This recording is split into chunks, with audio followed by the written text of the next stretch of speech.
So we as women and men as well, we underestimate the physiological response to stress that our bodies have. So tell me the story of how you got that diagnosis 10 years ago, Stacey, and you came out of that to where you are today, just happy, vibrant, wearing yellow and gold. So how did you come out of that period of your life?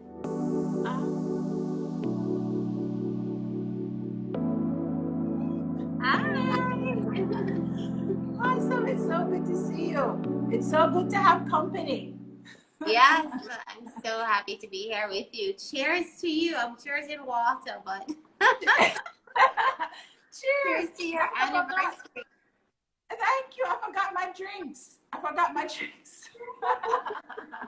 But I guess I have to ask somebody to maybe bring me something. I have to figure out which one of the kids can, if they're even online, one of my children, please bring me something to drink.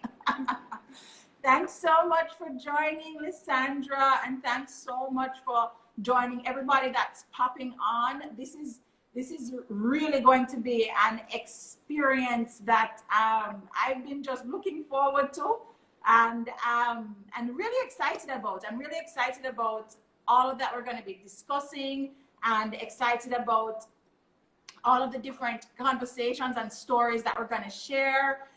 It's going to be, you know, when you talk about one of those evenings where you can't leave the television screen or you can't leave the phone or you can't leave the laptop. It's one of those kind of evenings, right?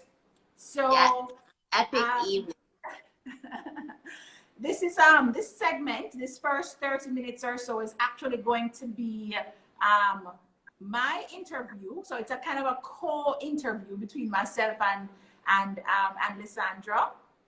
And so before we get started with that, welcome again. And we're going to do just a little bit of housekeeping because there's going to be persons coming on, hopping on and hopping off. And so we want to make sure that we take care of all the housekeeping items ahead and then get straight into the meat of the matter.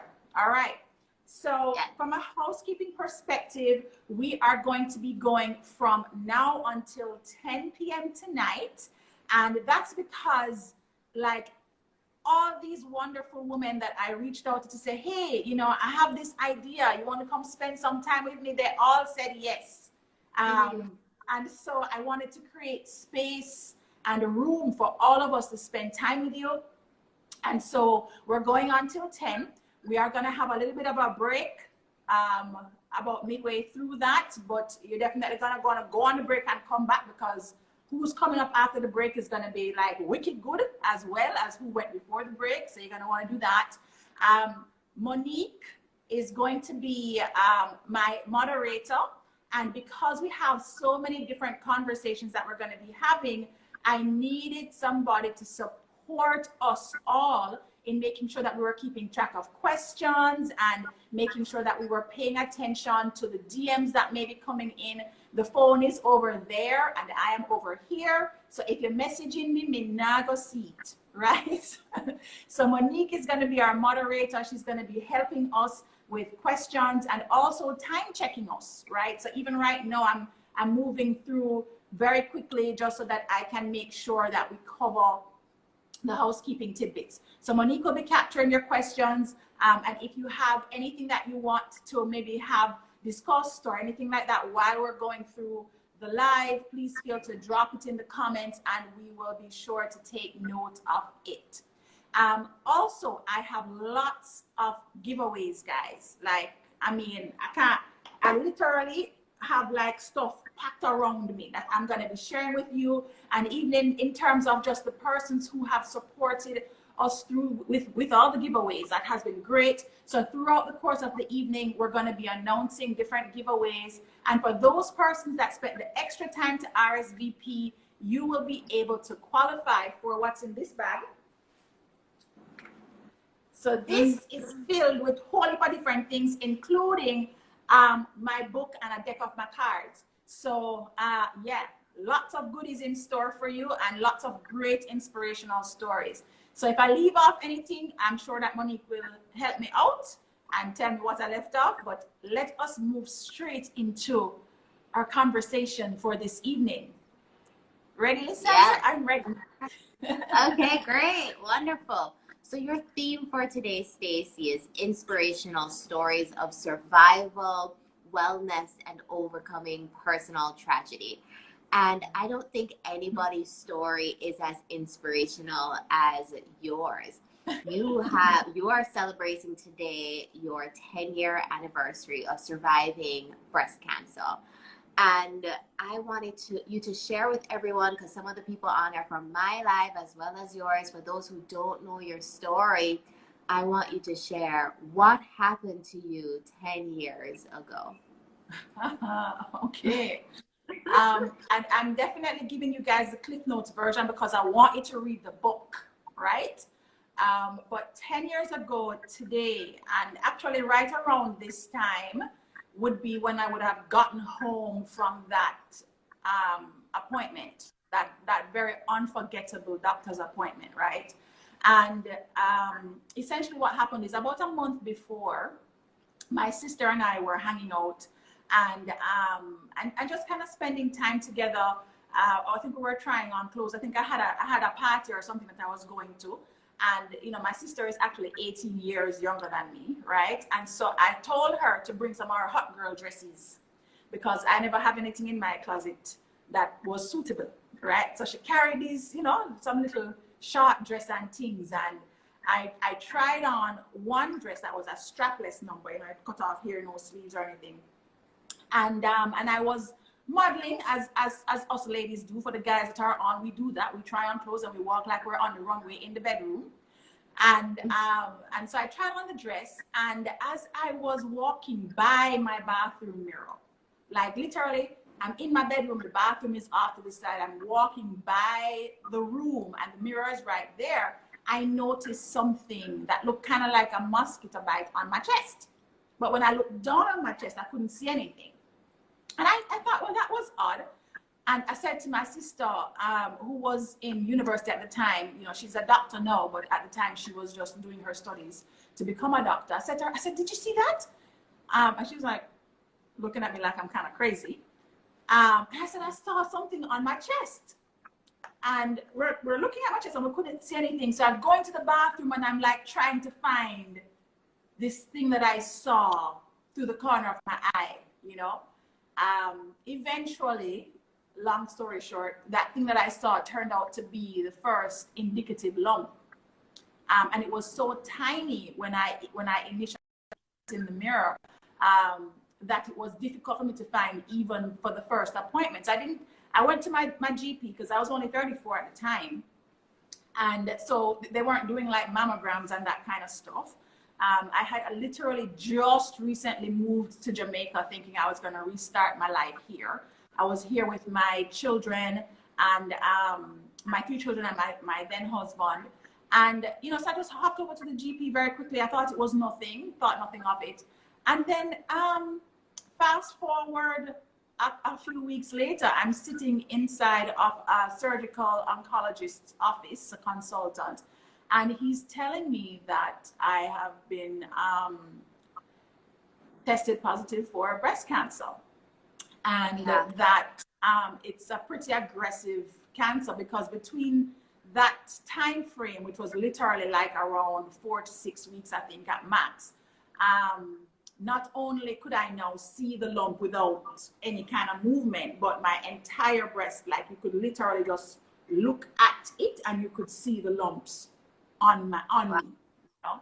So they were very concerned because of my age and because of my history. I don't have cancer in my family history. I was the first. And I had breastfed all my kids at the time. I had 3 kids. I had a young one.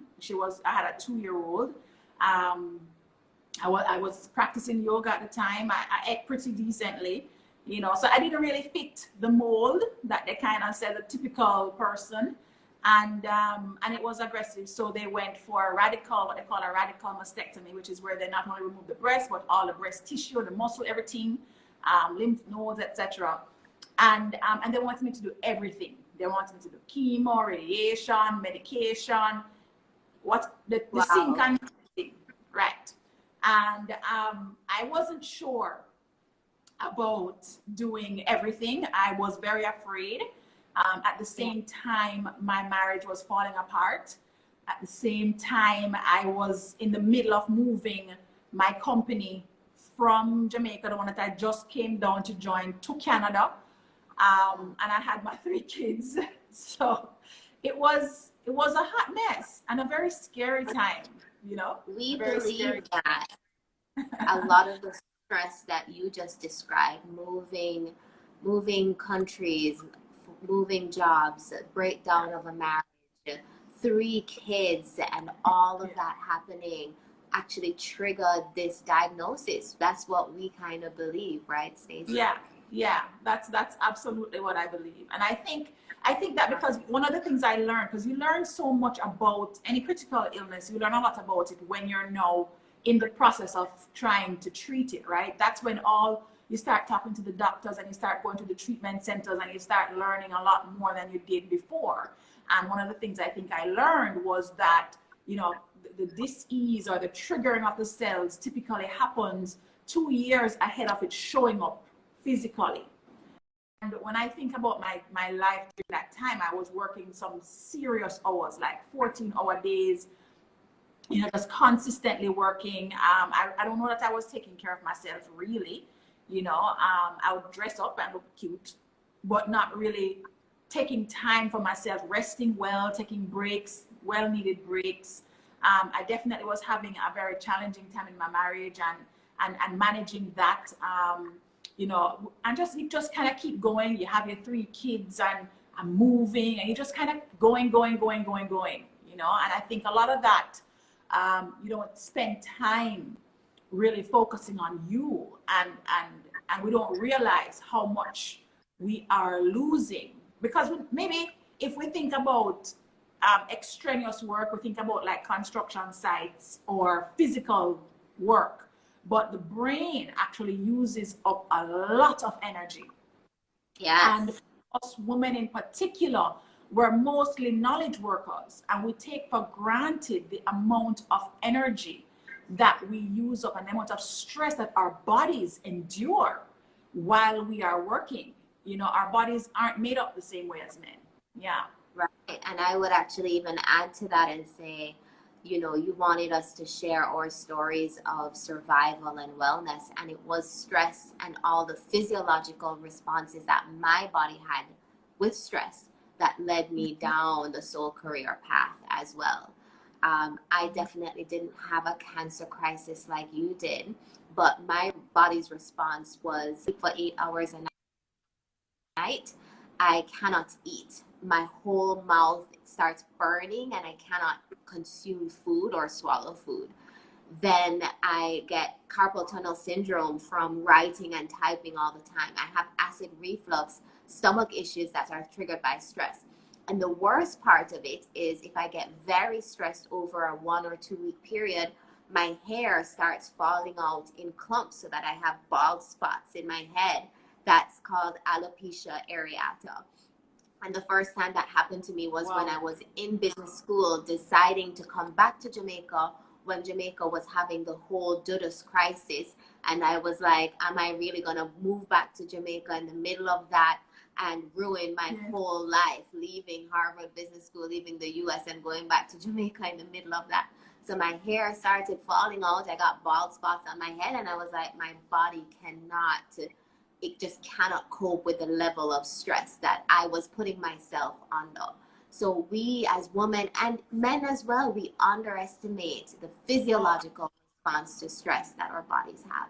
So tell me the story of how you got that diagnosis 10 years ago, Stacey, and you came out of that to where you are today, just happy, vibrant, wearing yellow and gold. So how did you come out of that period of your life?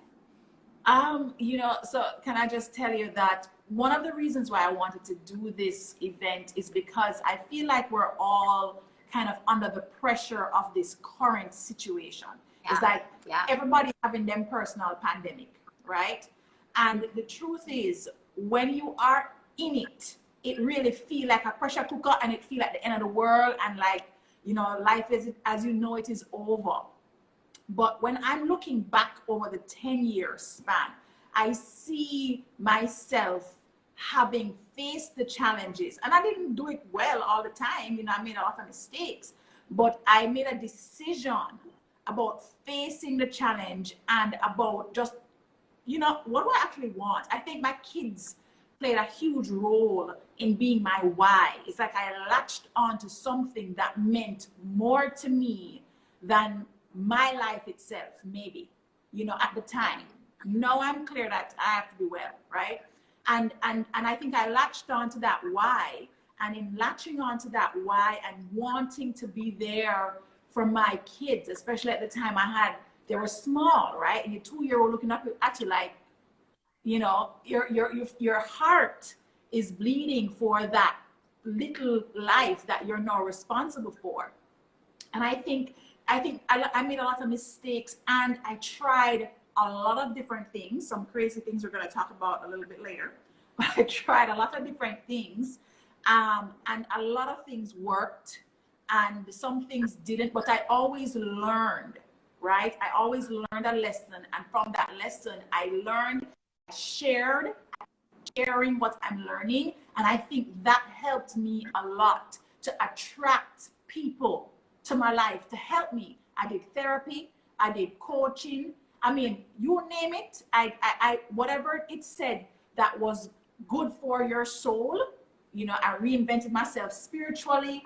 I just sought things that were nourishing for me, and I started to move towards something that was better and felt different and felt new and felt not like cancer.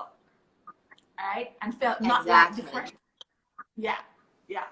So Exactly.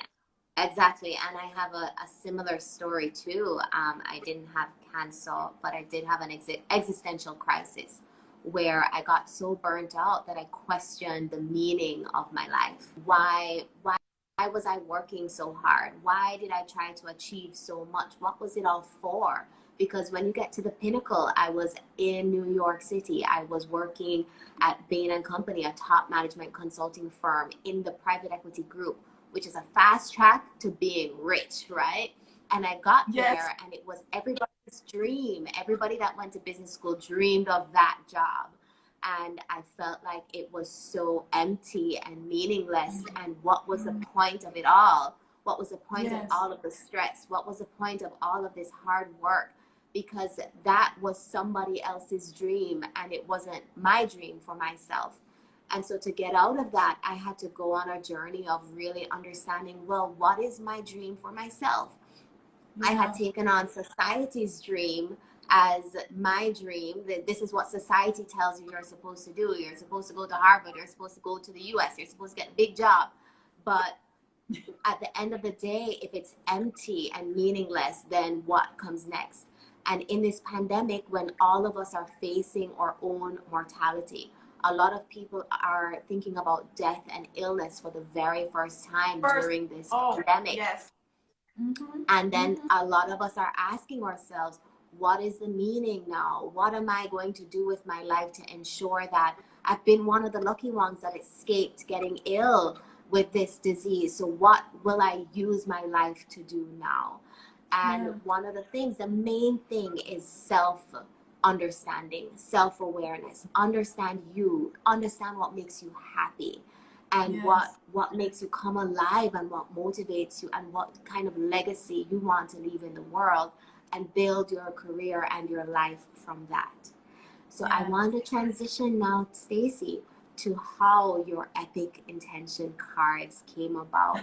Because for me, they are a birthing of something so beautiful and magical into the world, based on your self-discovery and your journey to discover what made you happy and what made you come alive. So tell us about that.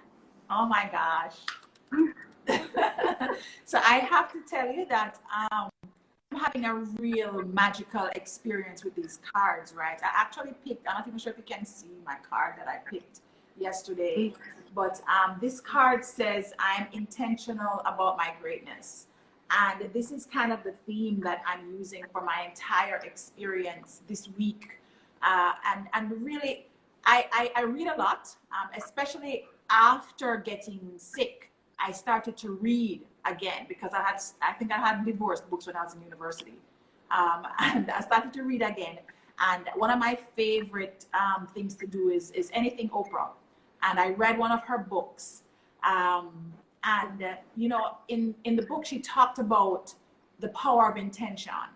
And I went back into another book that she mentioned by Gary Zukav, Seat of the Soul. And he has like 2 chapters on intention in it. And it really triggered something in me. You know, it kind of talked about cause and effect and the way that the things we intend in our minds, in our hearts, are what create the life that we are experiencing. And I wanted to share that with everybody. And I was trying to figure out, well, how do I share it? Maybe I should write a book on intentions. And then I saw Gabby Bernstein's cards, and I was like, you know, that's an easier way to share these intentions. I want intention cards. And so I coupled up with Crystal Ball, who's a local fine artist. And I work with her using my intention statements and affirmations and her creative genius for the images. And we created these beautiful cards. And I had some really great help from graphic designers and all that. And then I shared them with you. And yes, it kind of came and out straight. I want to talk about that sharing because we met 2 years ago and became like soulmate best friends from day one. And I was going through a tough breakup at the time. And I remember you would send me every morning at 6 a.m. We're both early risers. You would send me an intention card saying, this is the meditation that I have for you this morning. This is the thought. And it was so beautiful and powerful. And we continued like that until you were sitting on my couch. We had gin and tonic Saturdays. And you ordered the first physical sample of the cards. And it was so magical when you actually got them.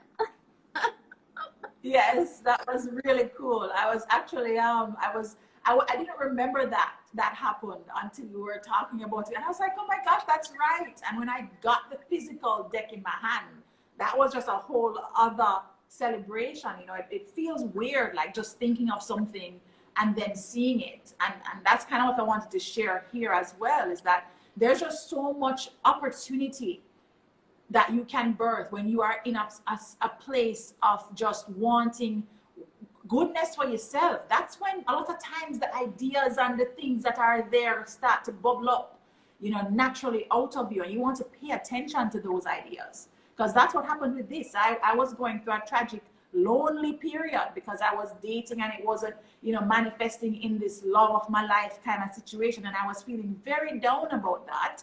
And here I go, you know, kind of attracting intention into my life. And then voila, we have intention cards, right? Even though it don't happen like voila, guys, it take work, but still, right? So. And I wanted to also touch on your book, which was also a journey to get it published. I mean, a lot of ups and downs, a lot of money spending, but tell us a little bit about that before Crystal jumps on in 5 minutes. Oh my gosh, it goes by so quickly. Okay, so the book has gone through multiple iterations of you know, being born. And literally I started working on the book in 2012, and then it kind of shifted to being a 2-year journey of getting it published, going through different publishers, and then eventually just becoming my own self-publishing experience. So lots and lots and lots of work that went into it. And I'm going to talk a little bit more about that journey of writing in another couple of hours with Sandra Bicknell, who is an author coach. But it's possible, guys, and it's actually one of the most healing experiences I've had. And fearful, a lot of fear, and Crystal is coming on to talk about that next. You know, a lot of fear around putting myself out there in such a vulnerable way, and it is a very vulnerable share. And Lisandra, I can't wait for your book to come out where you do your vulnerable sharing as well. Right. So if I could summarize kind of what we've talked about, it is this journey of something happens that makes you question, what do you want your life to be? What do you want your legacy to be? What gift do you want to leave in the world once we've left this world? And once that crisis happens, we have to make a choice. We have to make a choice about understanding ourselves more. We have to go deep into self-awareness and self-care, and then choose what life, what career do we want to build that is a good representation of who we are and what we've done in the world that we want to leave here. And within that journey, we can write our story, either through our actions, through our book, through the intention cards, leaving little pieces, little breadcrumbs of ourselves and what we wanted to do with the time that we have here. So Stacey, if you could sum up what you want to do with the time that you have here, what is your soul career? How would you sum that? Oh wow, that's a big question. I think really what I'm feeling is being able to impact lives through learning. I really want people to get that they have everything within them already to create the life experience that they want. And I want to be someone that persons can learn from and get tools for how to actually enable themselves to birth this inside, dream, bring that to life.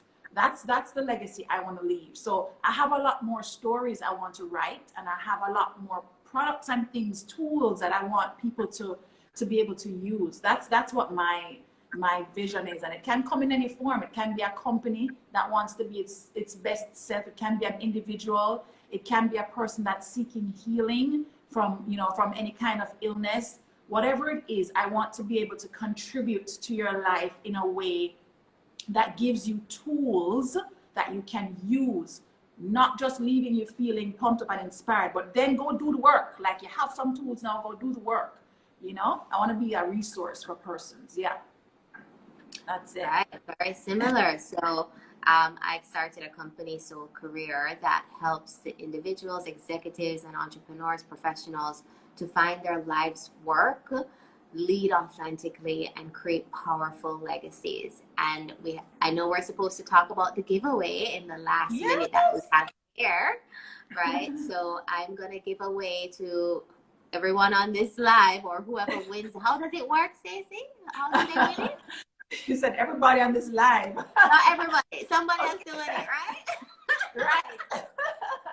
Okay, so basically the way that it works, guys, is that you are going to be taking we have posts up of all our speakers. Hi, Vicon. We have posts up of all our speakers, and we're asking that you follow my page. Make sure you're following my page, and you're also following Lisandra's page, right? If you want Lisandra's gift.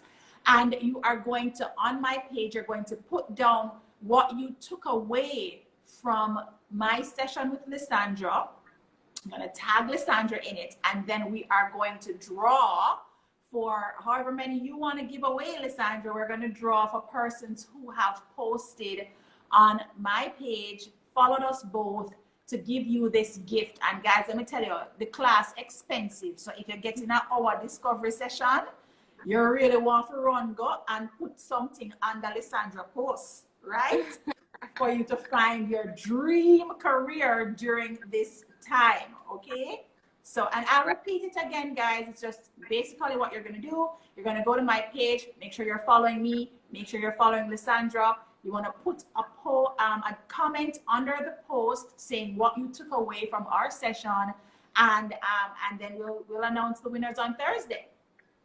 Right, so the giveaway is a 1-hour Soul Career discovery session with me.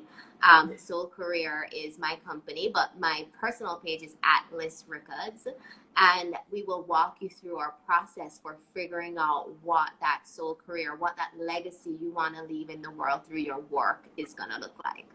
So with that, Stace, I know I have to hop off for the next Yes. guest to jump on.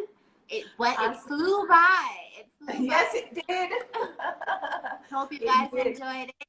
And I will see you. I think I'm back on it at 7:40 or something like that. Yes, yes. Thanks, Lisandra. Okay. Take care. Bye.